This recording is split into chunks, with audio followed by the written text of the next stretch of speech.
Morning. This one's about complacency. It's going to be a short one, this. I think I'll start with a joke about complacency. So, there was this bloke, and he was a top chef at one time, but he'd retired, and he wanted a few quid, so he ended up working working at McDonald's, just doing the fries. Anyway, he was great at the fries, and people actually came from miles around to have his fries, because he didn't need a timer or anything like that. He just looked at the colour of the chips. So they went from white to yellow, golden, and he knew that they were perfect. He knew it because it's just experience. And so he was well thought of in McDonald's. But one day there was a Happy Meal, a new Happy Meal, and it was the Pikachu doll that came in, and he was mad on Nintendo and all those sort of characters, and he went over to see this little Pikachu doll, and he pulled its tail and it said Pikachu, and he was made up, and then he pulled it again, he went, me Pika, and then he pulled it again, and there was like 15 variations of voice messages that this little doll did that went in the Happy Meal, and he was so made up. Anyway, in the meantime, his fries were burning, and the manager saw it, stopped it, just took the basket of fries out and went and tapped him on the shoulder. So he said, what are you doing? And he said, oh, sorry, I got complacent. So he said, yeah, you did. You need to always remember, time fries when you're having fun. Sorry, it's a terrible joke. Okay, back to the real stuff about complacency. So I have two life-threatening conditions, or terminal illnesses, if you like. One is alcoholism, and one is cancer. And more recently, cancer has been the most prevalent, although alcoholism has been present all my life, and I've learned on a daily basis how to manage it. So I've not drank for 34 years, nearly. So I do that on a daily basis, and I'm constantly aware of my condition. With the cancer, however, I started reading up about the metabolic theory of cancer. So it was related to what you put, feeding the cancer, glucose, and your natural, the most abundant amino acid in your body is glucamine or glucamide or whatever. So if you block that, the cancer can't turn that into glucose or food. So if you reduce the glucose and the glucamine, the cancer has no food, so it starts to die off. That's the theory anyway. There's other stuff like hyperbaric oxygen therapy, which help the body heal. Once you start killing the cancer, it needs to heal, and the HBOT, hyperbaric oxygen therapy, is good for wound healing and basically scar tissues and this and the other. So there is a possibility of not only managing that condition, but turning it back and getting rid of it to some extent.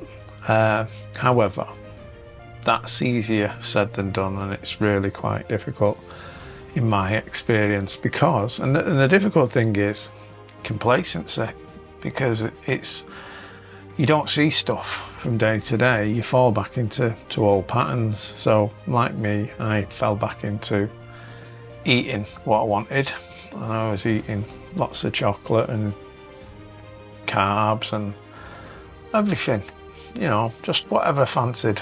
And my health started deteriorating, the cancer started growing, and I felt like I was nearing the end, and maybe I was. However, I've got back on track now, and on a daily basis, I have to do it in the same way as do a daily basis with my alcoholism. I basically plan my day. I wake up in the morning, I do a gratitude list. I'm grateful that I'm alive, and I plan to stay alive, and this is how I'm going to do it. So that's what I do. Next week I might start I'm going to hopefully the Neuro Centre in Chester to do the hyperbaric oxygen therapy plus other holistic therapies or complementary therapies, which will help reduce cortisol and help the healing process.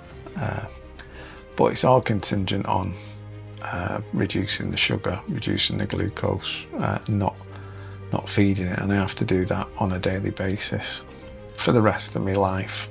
And it may or may not work. You'll have to wait and see. I think it probably will, but it's not easy, and it's so easy to just give up and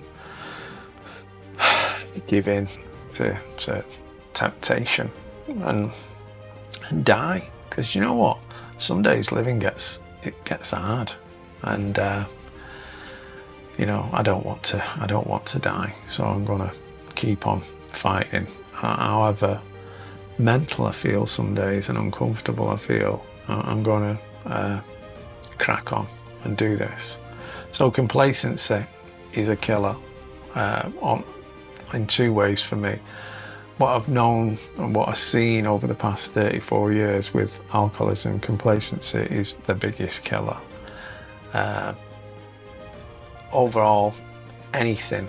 When they used to leave a treatment centre, we used to say relationships used to get them. First of all, they used to get into mental relationships in rehab, and they used to say to me, "I know the risk, John," and I said, "You don't.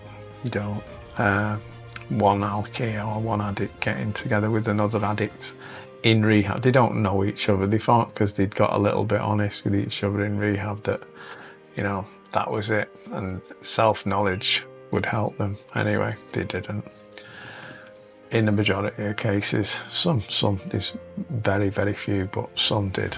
But it isn't relationships. The vast majority of people who leave or come into recovery die within the first year, or they don't die, but they relapse within the first year.